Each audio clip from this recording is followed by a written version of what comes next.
על פי מדעי הטבע, האדם כלול בטבע.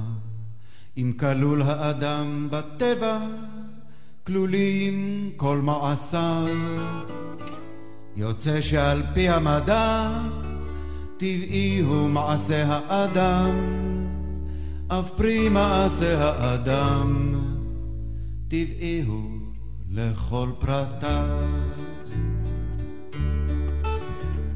שני התולע, כור העכביש, לחת השבלול, יערת הדבש, כפרחים מפלסטיק, כדשא סינתטי, הנמשכים ברצף ממוח ברנש.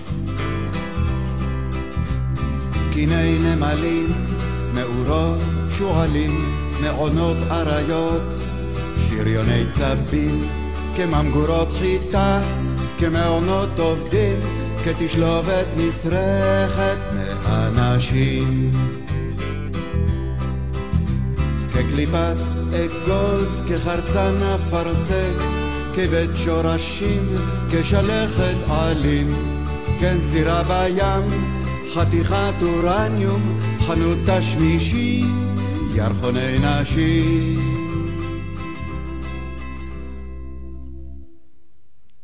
הכל טבעי, הכל אותו דבר, הכל חוקים וחומר, תהליך ומוצר. האדם זה רק חי שפולט קו ישר, קולט רעיון וכופל מספר. אם כמה מלאכותי, מלאכותי להלכה, זה כל דבר שנעשתה בו מלאכה, אך אינו בניגוד לטבעי כמקובל במילון, בתשבץ או בדרך כלל.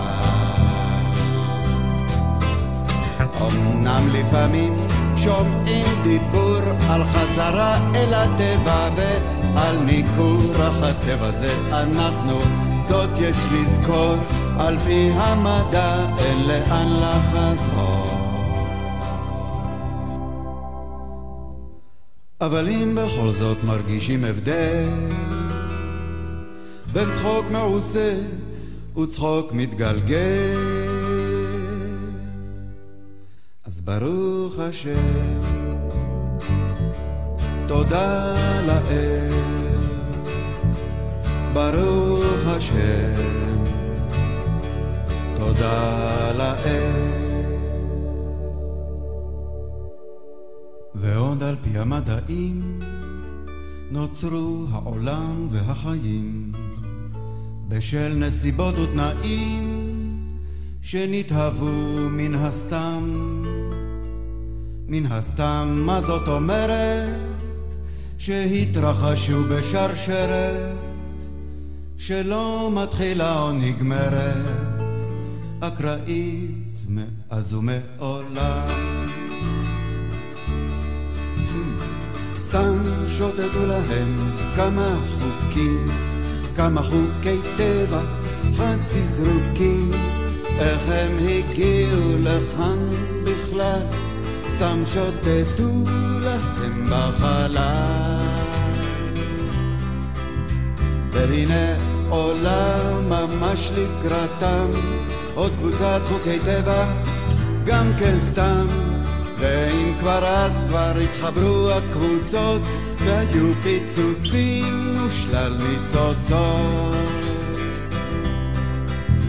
כך סתם פגש חלבון את חלבון, בחום היפה, באור הנכון, ומהם יצא חלבון עם כישרון, והתכשיט כבר יודע לעשות חשבון.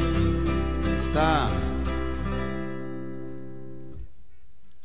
ואני מסתובב לי מלא כוונות, מלא תוכניות, עתיר תרבויות, מלא חשיבות, שואף משמעות, אומרים לי שכל זה מן הסתמיות.